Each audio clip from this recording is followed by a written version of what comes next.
भजन को आप सभी ने सुना है और इस गीत से मुझे पहचान भी मिली थी आप सबों के बीच। और ये मेरा गाया हुआ भजन आप सबों के समक्ष फिर एक बार।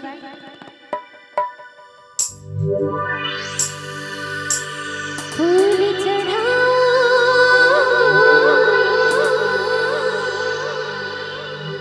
ज्योत जला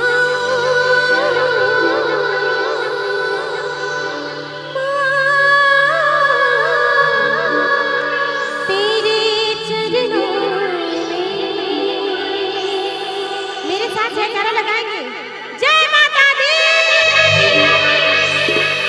माता रानी के माथे बिंदिया सुबेरे, कानी झुमका सुबेरे, मांगे टीका सुबेरे। माता रानी के माथे बिंदिया सुबेरे।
Run, run, run, run, run.